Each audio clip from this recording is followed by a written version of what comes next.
सबको अजीब लगती थी। वो कभी बाहर नहीं जाती थी, ना बाजार, ना स्कूल, ना किसी से मिलना जुलना।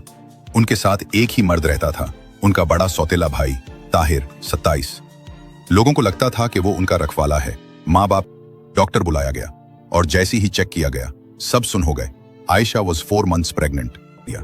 ताहिर अपनी ही सौतेली बहनों का बलात्कार करता था, उन्हें धमकाया जा बानो का छुपा राज, एक मुस्लिम परिवार की सच्चाई जो हवेली की दीवारों में कायद थी। कहानी शुरू होती है उत्तर प्रदेश के एक पुराने कस्बे जैनाबाद में। वहां एक बड़ी सी लेकिन वीरान हवेली थी, बेगम मंजिल, जिसे लोग बाहर से देखते थे लेकिन अंदर क्या था किसी को नहीं पता था, सिर्फ कुछ अफवाहें थी। उस हवेली में रहती थी 3 बहनें, आयशा 21, सायरा 19 और हिना 17। तीनों बहुत खूबसूरत थीं, पढ़ी लिखी थी, लेकिन एक ही चीज उनके बारे में सबको अजीब लगती थी, वो कभी बाहर नहीं जाती थी, ना बाजार, ना स्कूल, ना किसी से मिलना जुलना। उनके साथ एक ही मर्द रहता था, उनका बड़ा सौतेला भाई ताहिर, 27। लोगों को लगता था कि वो उनका रखवाला है, माँ बाप के बाद इनका ख्याल रख रहा है, लेकिन असल में जो हो रहा था वो इंसानियत के नाम पे कालंक था। बंद कमरों के राज। वक्त गुजर रहा था। एक दिन पूरी हवेली में अफरा तफरी मच गई। आयशा अचानक बेहोश हो गई।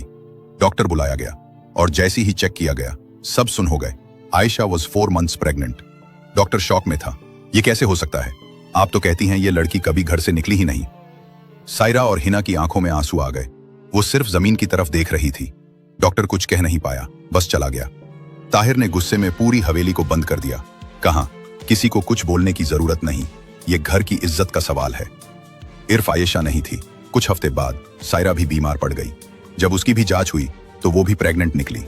डॉक्टर शॉक में था, ये कोइंसिडेंस नहीं हो सकता, दोनों बहनें प्रेग्नेंट और घर से कभी बाहर भी नहीं गई।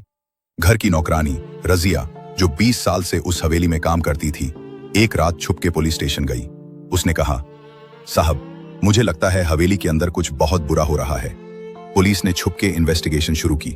एक दिन उन्होंने हवेली में एक हिडन कैमरा लगाया जब ताहिर बाहर गया हुआ था। असलियत सामने आई। जो फुटेज सामने आई उसने पुलिस और पूरे कस्बे को हिला दिया। ताहिर अपनी ही सौतेली बहनों का बलात्कार करता था, उन्हें धमकाया जाता था, मारता था और कहता था कि अगर किसी को बताया तो तुम लोगों की इज्जत जमीन में मिला दूंगा। तीनों बहनें डरती थी। माँ बाप के मारने के बाद कोई था नहीं जो उनका साथ दे, और ये सिर्फ आयशा और सायरा तक सीमित नहीं था। हिना भी सिर्फ 17 साल की उस डर का शिकार हो चुकी थी।